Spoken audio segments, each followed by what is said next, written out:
I clenched my fists, breathing through the rage surging within. My best friend, my wife, the two people I trusted most had turned me into a joke behind my back, but I wouldn't react in anger. Not yet. Rushing in, demanding answers, throwing accusations. That would be foolish. They had already disrespected me in secret. I wouldn't let them see me crumble. Instead, I needed to be smarter than them. If they thought they could make a fool out of me, I'd show them just how wrong they were. That night I lay in bed beside Lillian, listening to her even breathing. My body felt cold, distant, as though I was floating outside myself. She had kissed Ethan earlier that day. Had she come home and kissed me with the same lips, touched me with hands that had touched him? My stomach churned. I rolled onto my side, watching her sleep. I used to think she was the most beautiful woman in the world. Now, she looked like a stranger, a liar, a betrayer. Morning arrived with the usual routine. Lillian stretched, yawning as she reached for her phone before even looking at me. The sight made my chest tighten, but I forced a smile. "Morning, babe." She glanced up, her smile hesitant. "Morning. You're up early." I shrugged, sipping my coffee, watching her carefully. "Couldn't sleep. Too much on my mind." She paused for a fraction of a second before quickly recovering. "Work stress?" I nodded, lying effortlessly. "Yeah, you know how it is." She came over, kissing my cheek, fingers stroking my shoulder. "You work too hard, love. Maybe you need a break." A break. That's exactly what she was giving herself. With Ethan. I held her waist, pulling her close. She stiffened for the briefest moment before melting into me. My heart twisted. Was it guilt that made her hesitate, or just fear of getting caught? "I was thinking," I murmured, brushing my lips against her ear. "Maybe we should have a date night soon. Just us." Her body tensed again, and I caught the flicker of hesitation in her expression before she covered it with a bright smile. "Oh, that sounds great, babe. But this week's a little crazy for me. Maybe next weekend?" I smirked internally. Predictable. She needed time to rearrange her schedule, time to make excuses to Ethan. "That works," I said easily, kissing her forehead. "I'll make it special." She beamed, pecking my lips before stepping away, heading toward the shower.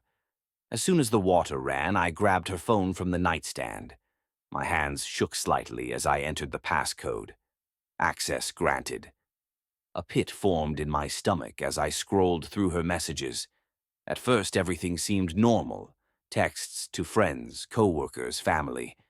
But then I found the hidden thread under a contact labeled Work Meeting. Ethan. My pulse thundered as I skimmed through their exchanges. Flirty remarks, plans to meet, explicit confessions. She even complained about me, calling me oblivious, boring, too trusting. Rage coiled in my chest like a snake ready to strike. I put the phone back just as she stepped out, towel wrapped around her body, hair dripping. She flashed me a smile. "What are you up to?" I met her gaze, my own smile never faltering. "Just checking emails." She nodded, walking past me, oblivious. I watched her, mind already formulating the perfect plan. She thought I was blind. She thought I was weak. She was about to learn just how wrong she was. The stage was set, and now all I needed to do was play my role flawlessly. I had the evidence, the motive, and the patience to watch everything unfold exactly as I planned. Lillian had no idea I was watching her every move. She carried on with her affair, believing she had me wrapped around her finger, while Ethan strutted around like he had won some secret competition against me. Little did they know I was simply giving them the rope they would eventually hang themselves with. I had to make sure they never saw it coming. The first step was ensuring Lillian felt comfortable enough to keep lying to me. If she suspected I knew, she'd become cautious, careful, maybe even end things with Ethan to save face. I couldn't let that happen. I needed her to fall deeper into the web of deceit, so when I finally struck, there would be no way out. One evening, as we sat across from each other at dinner, I casually asked, "So, how's work been? You've been coming home late a lot." Her fork froze halfway to her lips before she quickly recovered, flashing an apologetic smile. "Ugh, it's been exhausting. You wouldn't believe the workload my boss dumped on me this month." I nodded as if I believed her, cutting into my steak. "That sucks, babe. I hope they appreciate all the extra hours you're putting in." "They do," she replied too quickly. I think they do. It's just temporary. Once this project is done, I'll have more free time." Lies. She didn't even realize how transparent she was. I reached across the table, taking her hand in mine. "I miss you." Her eyes darted away for a second before she forced another smile. "I miss you too." That was all I needed to hear. If she truly meant it, she would have looked me in the eyes when she said it. But she couldn't, because deep down she knew she was lying. That same night, I ramped up my plan. I had already started transferring our joint savings into a private account she couldn't access. I adjusted the ownership of our home, making sure her name was removed from everything important. All the while, she remained blissfully unaware, lost in the fantasy world she had built with Ethan. The next step was setting them up for complete humiliation. A few days later, I sent Lillian a message while she was at work. "Surprise weekend getaway. Pack your bags, we leave Friday." She called immediately, panic creeping into her voice. "Babe, this is so last minute. I don't know if I can—" "I already spoke to your boss," I interrupted smoothly. "They said it's fine. You deserve a break." Silence. She was scrambling for an excuse, but I had left her no way out. "Oh, wow. That's really sweet of you," she finally said. "I guess I can make it work." She was trapped. That night, while she was in the shower, I checked her phone again. As expected, she had messaged Ethan. "Emergency. He planned a trip. I can't get out of it. Damn. That's bad. Where are you going?" "Not sure yet. He won't tell me." "This is bad, Ethan. What if he knows?" "Calm down. He's an idiot. If he knew, he wouldn't be planning a trip." I smirked. "Oh, Ethan, you underestimated me so badly." Lillian spent the next few days on edge, but I acted as if nothing was wrong, keeping up the loving husband act. By the time Friday arrived, she had convinced herself this was just a normal trip. That was her second mistake. Her first mistake had been cheating in the first place. We packed up and headed to the cabin I had booked. A secluded, romantic spot in the mountains. No distractions, no escape. Perfect for what I had planned. I watched her closely as we settled in. She was tense, forcing smiles, constantly checking her phone when she thought I wasn't looking. She was probably waiting for reassurance from Ethan, but there was none. I had already made sure of that. Because before we even left, I had sent Ethan a little message. "Meet me at the cabin tomorrow. I have a surprise for you." But the message hadn't come from me. It had come from Lillian's phone.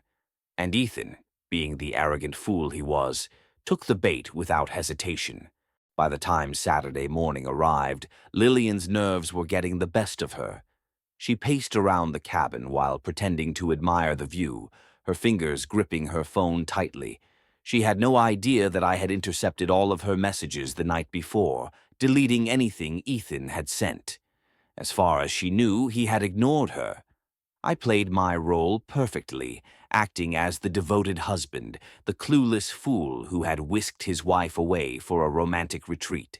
I made her breakfast, brushed my fingers along her arm when I passed, kissed her forehead, every little act designed to make her believe I was still the same trusting man she thought she had deceived.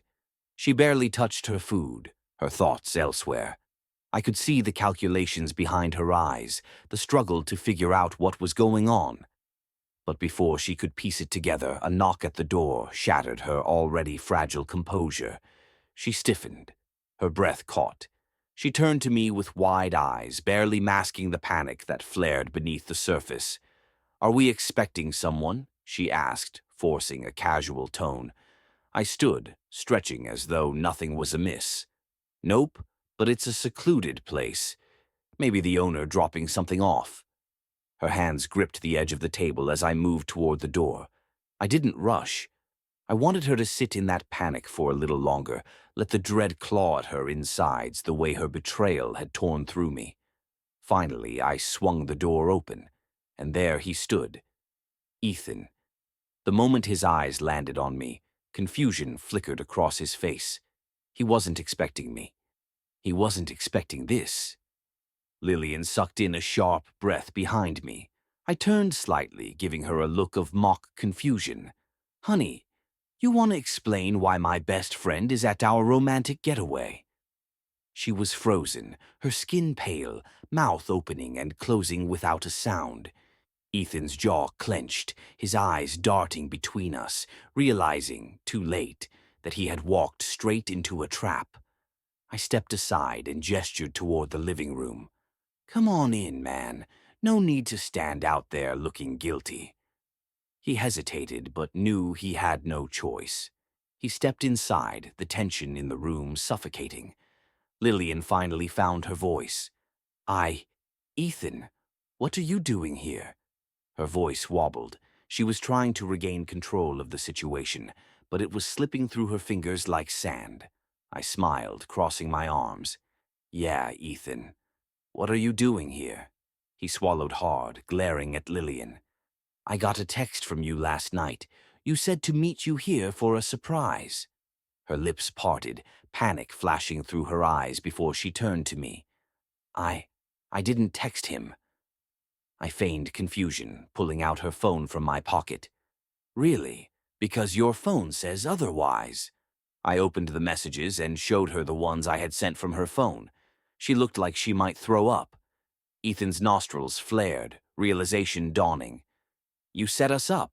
I smirked. Ding, ding, ding. Give the man a prize. Lillian's hands trembled. "Please, I can explain." "Oh, I bet you can," I cut in sharply. "I bet you've got a whole bunch of lies lined up, just like the ones you've been feeding me for months." Ethan scoffed, running a hand through his hair. "This is ridiculous. You're acting crazy, man." I turned to him, my expression hardening. "Crazy? Crazy is trusting your best friend only to find out he's been screwing your wife behind your back. Crazy is watching the two people closest to you lie through their teeth every single day. Crazy is thinking I'd let you both get away with it." Lillian burst into tears. "Please, baby. Don't. Call. Me. That." My voice was sharp, final. She flinched as if I had struck her. Ethan shook his head, taking a step toward the door. "I don't have to sit here and listen to this." I blocked his path. "Oh, you're not going anywhere just yet." His eyes darkened. "What the hell do you want?" I leaned in slightly, voice dropping to a dangerous whisper.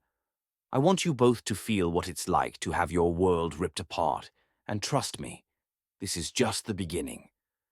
Lillian let out a choked sob, but I had no sympathy left to give. This was the moment they both realized there would be no easy escape from what was coming next.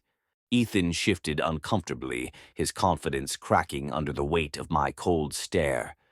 Lillian sobbed into her hands, her body trembling as the truth sank in. There was no talking her way out of this. I turned away from them, grabbing a folder from the counter. "You thought you were playing me, but I was 10 steps ahead. Let's go over the consequences of your choices, shall we?"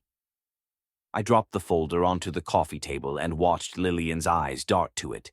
She hesitated, as if afraid of what was inside. Ethan, ever the arrogant fool, scoffed. "What is this? Some pathetic attempt to scare us?" I smirked. "Go ahead. Open it." With a huff, he reached forward and flipped the folder open. As soon as his gaze landed on the first page, his expression shifted from annoyance to shock. Lillian peered over his shoulder and gasped. Inside were photos. Dozens of them.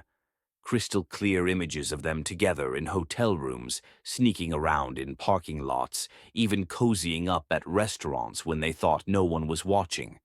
Every moment of their affair meticulously documented. Lillian's hands flew to her mouth. "Oh my God!" Ethan's face drained of color. "How the hell did you—" I shrugged. I had my suspicions, so I hired a private investigator. Turns out you two weren't as discreet as you thought. Lillian sobbed harder, but I wasn't done. I reached into the folder and pulled out another stack of papers. "This is a divorce agreement, already signed by me. You won't be getting a dime from me, Lillian. I made sure of that." Her breath hitched. What? I leaned back against the couch, crossing my arms. "I moved all our savings into an account under my name. The house?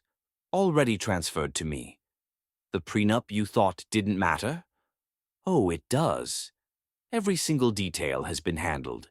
You walk away with nothing." Tears streamed down her face. "No, you can't do this." "Oh, I absolutely can," I said, my voice cold. "And I already have." Ethan, still staring at the evidence, looked up at me with a desperate expression.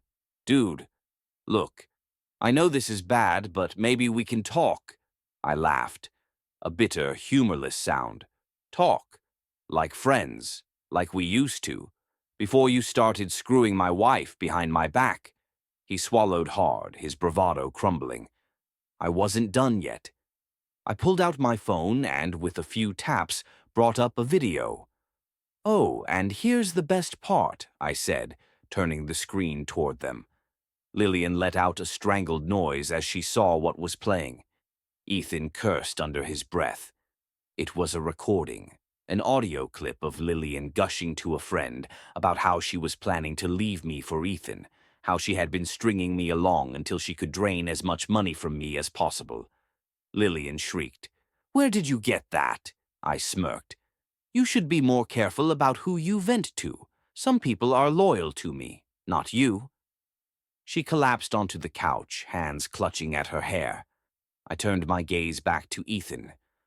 "And as for you, well, I hope you're ready for the fallout, because I also sent all this evidence to your company." His eyes widened in horror. "No, you wouldn't." "Oh, but I did," I smirked. "What do you think will happen when they find out you've been having an affair with your employee's wife? Pretty sure that violates some policies." His entire body tensed. "You just ruined my career." "No, Ethan. You ruined your career." I stepped forward, voice sharp. "Just like you ruined our friendship." Silence. Thick, suffocating. Lillian whimpered, whispering, "Please, I'll do anything. Don't do this." I tilted my head. "Now you want to beg. Where was this desperation when you were sneaking around? Where was this guilt when you laughed behind my back?" She had no answer. I took a deep breath, then grabbed my car keys. "Your things are packed, Lillian. There's a suitcase outside with all your stuff. I suggest you take it and go." She looked up at me, eyes pleading. "Please don't do this." I turned away, stepping toward the door. "Oh, and Ethan." He flinched. "What?" I grinned. "I made sure your wife got all of this, too." His face went ghost white. I pulled open the door and gestured outside. "Now, both of you, get the hell out of my sight." Lillian hesitated for a second before grabbing her suitcase and stumbling out the door, sobbing. Ethan followed, silent and seething, but completely powerless. I watched as they disappeared down the driveway. Then, for the first time in months, I took a deep breath and smiled. Revenge had never felt so satisfying.